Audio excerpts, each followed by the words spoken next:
Oula. Oula, ça me rappelle une série, ça. Oui, on Patrice. risque d'en parler forcément aujourd'hui, mais avant cela, on est mercredi, vous me le confirmez? Oui, ça, je confirme qu'on est mercredi. Donc, jour de parution du Canard enchaîné. Honneur aux dessinateurs. Vous savez que l'Agence mondiale d'antidopage a pointé du doigt le dopage en Russie. Il serait institutionnalisé. Il est question d'exclure les athlètes russes des Jeux de Rio, d'où ce dessin. Regardez, on va voler à moi, rêve de jeune fille.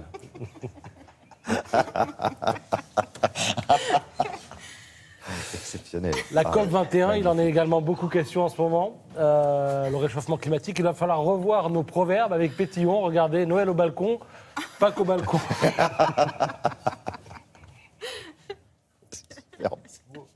Magnifique. Et puis alors, James Bond. Regardez, le spectre des régionales, c'est moi. Tout le monde a reconnu Marine Le Pen.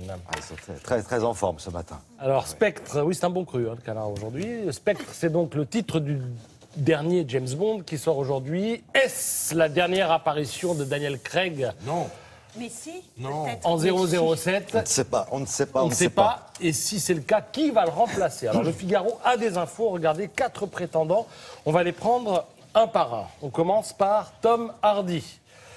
Le problème, c'est qu'il aurait un accent populaire peu adapté à l'espion de Sa Majesté. Ça peut se transformer, ça. Oui. Bon, ok. Damian Lewis. Alors, on l'a vu dans Homeland. pas Alors, mal. il y a un bémol capillaire. Il est roux. Oui, ça James se Bond peut-il être roux? Et effectivement, les cheveux, ça se teint. Oui, Bon, ça c'est fait. ça se saurait si ça se... Ok. Henry Cavill. On l'a vu dans Superman. Alors, il a passé le casting de Casino Royale en 2005. Il avait bien, lui. 22 ans seulement à l'époque. Mais bon, il n'a pas passé la rampe. Et puis, vous avez Idriss Elba. Cote pas mal. très élevée chez les parieurs anglais. Vous savez que les mails de la société de production de James Bond ont été piratés l'an dernier. Et on s'est aperçu quoi? Eh ben, que son nom était sur les tablettes de la société de production. Et puis il est noir. Et si on veut qu'un jour James Bond soit noir, c'est l'occasion ou jamais. En tout cas, ça ferait plaisir à Libération, qui publie une sorte de ce que j'appellerais un bondorama. C'est le nombre de films où Bond skie, combat des animaux, joue au casino, fume, est drogué par le méchant, etc., etc.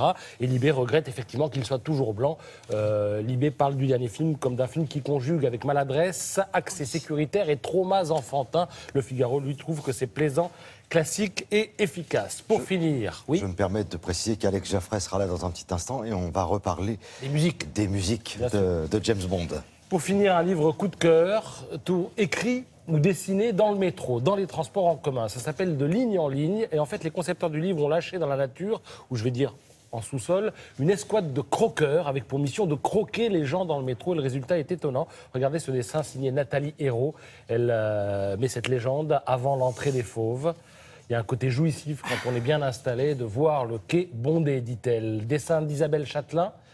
Alors là, elle vient d'acheter une boîte de crayons, elle monte dans le métro et elle teste tout de suite le crayon. On a des vrais gens derrière, évidemment, le dessin. Et puis, voilà, ça donne 300 pages de croquis, signé Nicolas Barveron et Anaïg Plassard. C'est aux éditions Erol.